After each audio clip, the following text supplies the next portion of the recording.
नमस्ते भारत, हम फिर से एक्साइटेड है एक और कमाल की टेस्टिमनी, और ये टेस्टिमनी सीधे है doctor Manali MD-BS IVF specialist Ahmedabad से।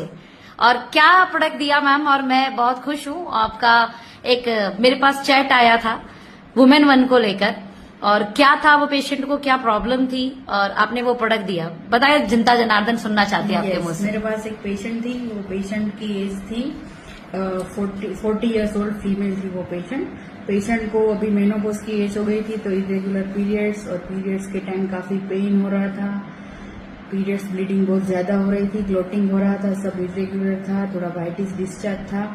तो वो सब कंप्लेन के साथ पेशेंट मेरे पास आया था। वो ऑलरेडी 3 महीने की हार्मोनल टेबलेट पेशेंट ऑलरेडी ले चुका था।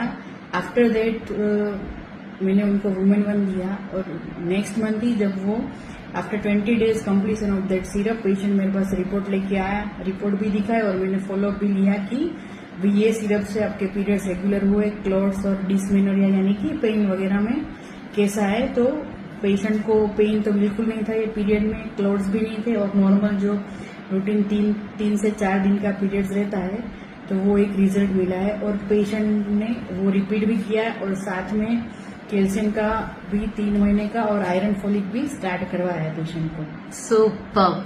तो अभी आपको क्या लगता है एज अ डॉक्टर, बिकॉज आप MBBS डॉक्टर हैं और फीमेल इश्यूज ऐसे बहुत सारे आपके पास आते रहते हैं, तो आपको क्या लगता है ये चीज बढ़ती जा रही है, और ये प्रोडक्ट कैसे इस पे काम कर रहे हैं? आप क्या बोलना चाहेंगे एज अ डॉक्टर? अभी जो फीमेल्स को जब पहला पीरियड स्टार्ट होता है उसको हम बोलते हैं मेनार्की, राइट? तो वो earlier the age was 13 to 15 years, right? And nowadays the age is 10 to 12 year.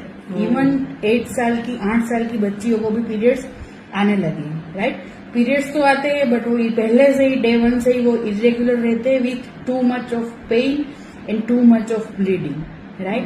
And menopause के जो प्रॉब्लम है, मेनोपॉज यानी कि जब पीरियड चले जाते हैं, तो वो एज था 45 to 50 years, और वो अभी कम होके आ गया है 38 to 42 years. तो वो सब में उसमें भी अभी मतलब पहले ऐसा था कि 10 में से 2 महिलाओं को हार्मोनल रिप्लेसमेंट थेरापी की आवश्यकता रहती थी, बट अभी रिवर्स हो गया रेशियो कि 10 में से 8 लोगों को जो मेनोपॉज के सिम्टम्स होते हैं वो नजर आ रहे हैं।